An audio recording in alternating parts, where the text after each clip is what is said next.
Israel का युद्ध Hamas के साथ शुरू हुआ था और आज इजराइल 8 मोर्चे पर एक साथ जंग लड़ रहा है, मगर अब उसके खिलाफ युद्ध का एक और मोर्चा खुल गया है।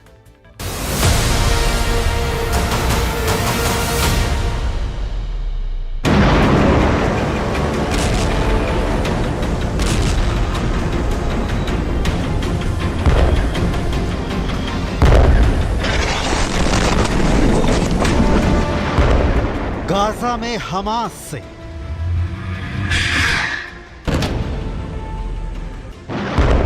लेबनान में हिजबुल्लाह से,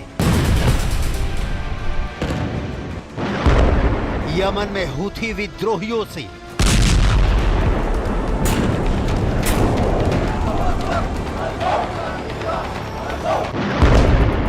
सीरिया में ईरान समर्थित मिलिशिया से,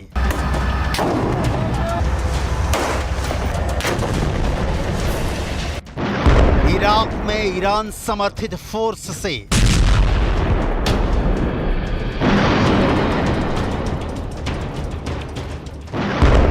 बहरीन के मिलिशिया संगठन से,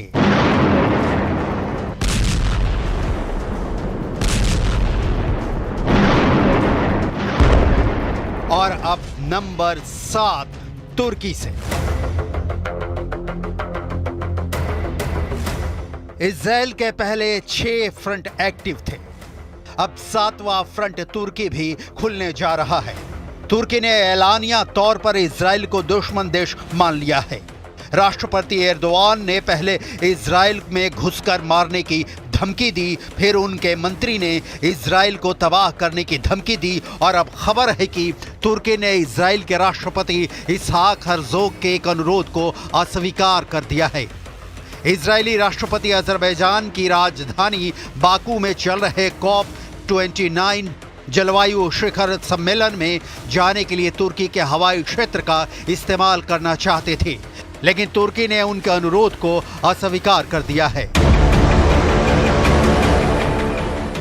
तुर्की इजराइल दुश्मनी की दरार पिछले साल जब इजराइल गाजा में घुसा उसी वक्त से चौड़ी होनी शुरू हो गई थी, जिसका हासिल अब नजर आ रहा है।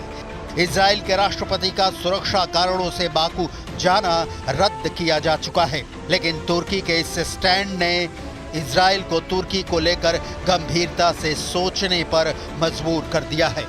सवाल है कि आखिर अचानक तुर्की को इजराइल से डर क्यों लगने लगा है?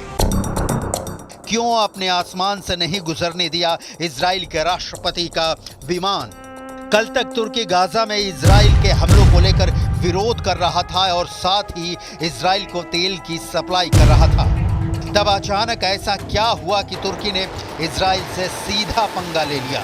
तुर्की के राष्ट्रपति रेसेप ताय्यप एर्दोआन ने सऊदी अरब और अजरबैजान के दौरे के दौरान इजराइल से संबंध खत्म करने का ऐलान किया। एर्दोआन ने कहा, मेरे नेतृत्व में तुर्की गणराज्य की सरकार इजराइल के साथ किसी भी तरह का संबंध जारी नहीं रखेगी और हम अपने इस रुख पर आगे भी कायम रहेंगे। तुर्की और इजराइल के संबंध मुश्किलों से भरे रहे हैं। तुर्की दुनिया का पहला मुस्लिम बहुल देश था जिसने इजराइल को मान्यता दी थी। सवाल फिर वही, तो अचानक क्यों तुर्की ने इजराइल से अपने संबंध खत्म कर लिए? एर्दोआन के दिमाग में क्या चल रहा है?